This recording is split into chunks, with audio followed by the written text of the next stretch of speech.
Hey everybody, it's Leah and welcome back to my channel, and today we are going to be talking about Ariana Grande and queerbaiting. I felt like I had some stuff to say about this, so yeah, let's get on with that video. Alright, so basically if you have been watching the news, watching Twitter basically, and following with the LGBT community, stuff like that, then you'll know that Ariana Grande has recently been accused of queerbaiting, which basically uses gay culture and basically LGBT culture to attract fans, get social media likes, and stuff like that. So she's been accused of that. And in all honesty, I think we're all just overanalyzing it, but let me get into that. So first off, it started with Manchester Pride, where it was announced a couple weeks ago, I'm pretty sure, maybe a month or so ago, that she would be headlining as the artist to sing at Pride because, like, she's, you know, Ariana Grande and stuff like that. And people, like, were up in arms about that, like, oh my god, a straight person headlining Pride, that's blasphemous, you can't have that, what's the point of it then?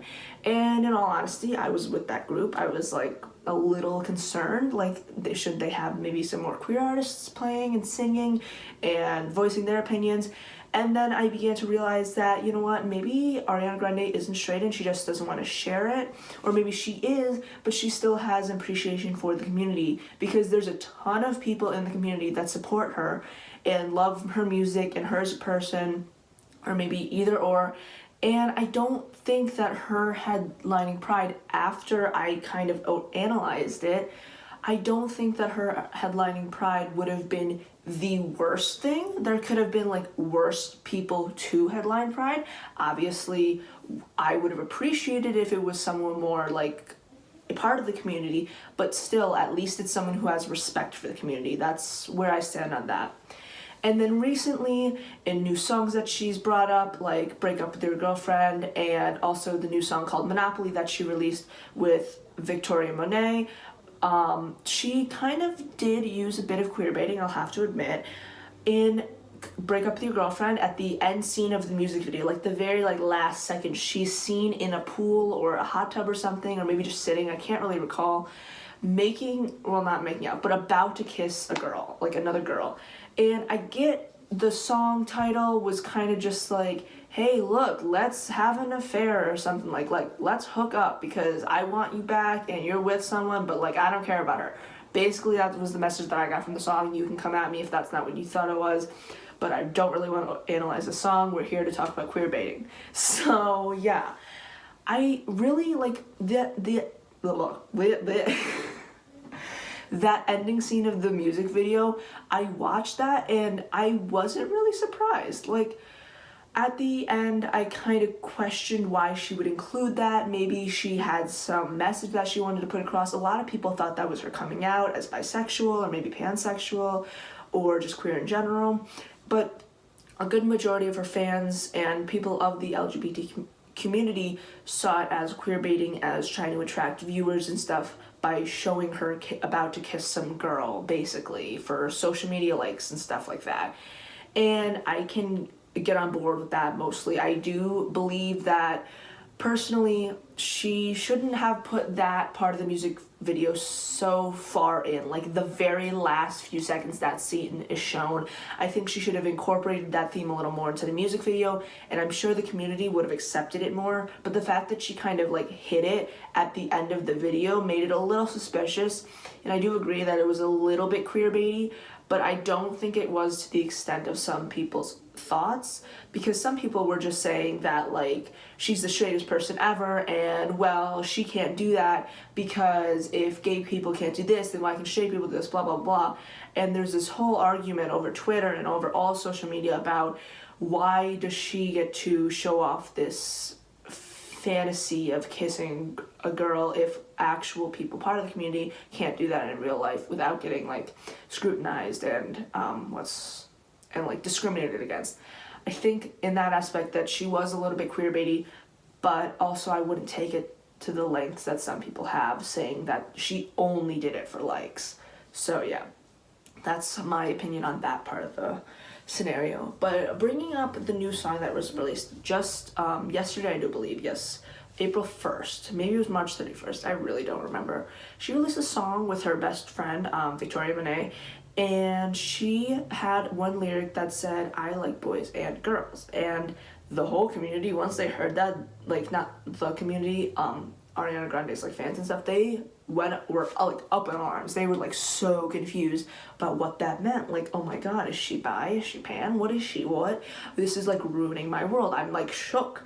And I mean, like, I do understand that that line was like that line stood out so like predominantly among any other part of the lyrics, any other song that she's put out, because it was so straightforward. She usually has subliminal messages in her songs and keeps it kind of on the down low and doesn't want anyone to immediately find out the message, but to kind of figure it out as they listen to it more.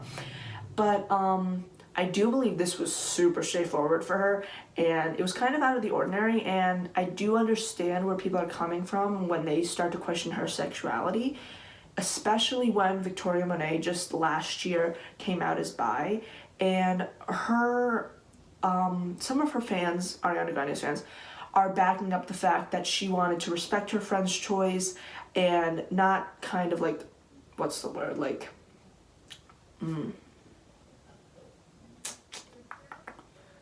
not kind of like beautify it, but more like accept it and put it out there like she likes boys and girls, and that's facts, like nothing else to it, that's what she meant by that, and she didn't mean anything about herself.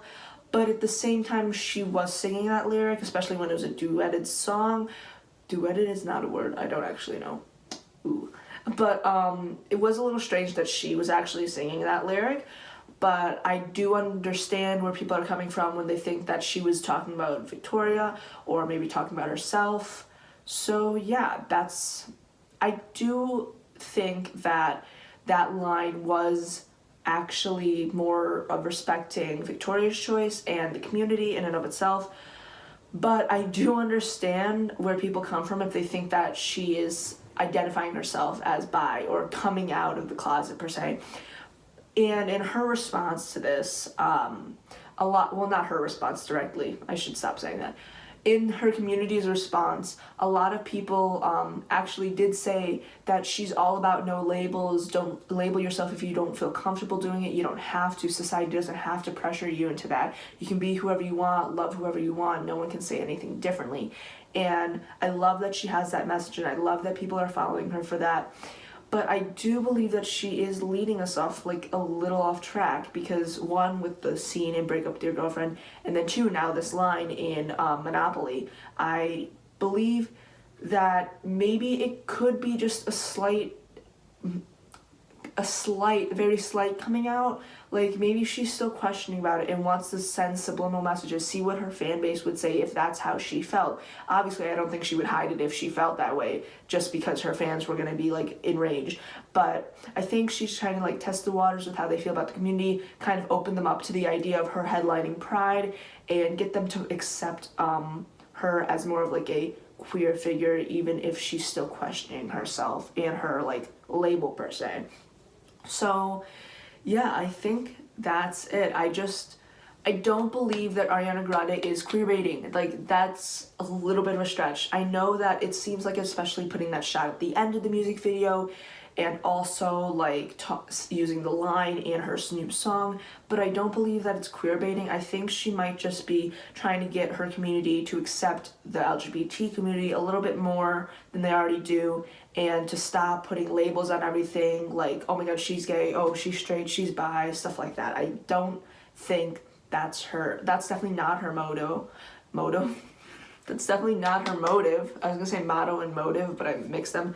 Motive. So I do believe that she shouldn't be accused of queerbaiting or anything of the sorts of that. I can see where people come from when they do accuse her of that, but I don't think there's anything legitimate for them to base this off of. So yeah, that's the tea. That's my opinion also, so please don't attack me if you think that I'm wrong, because we can all have our own opinions, and I just wanted to voice mine. So yeah, I know this was a bit of a more like pop culture controversial topic, but I felt like I wanted to talk about it. It seemed interesting. So yeah, I hope you guys enjoyed this video, and if you did, don't forget to like, comment, and subscribe. And I will see you in the next video, which is actually going to be recorded right after this one. So yeah, I hope you guys enjoyed the video. Don't forget to stay tuned for the next one. I will see you then. Bye.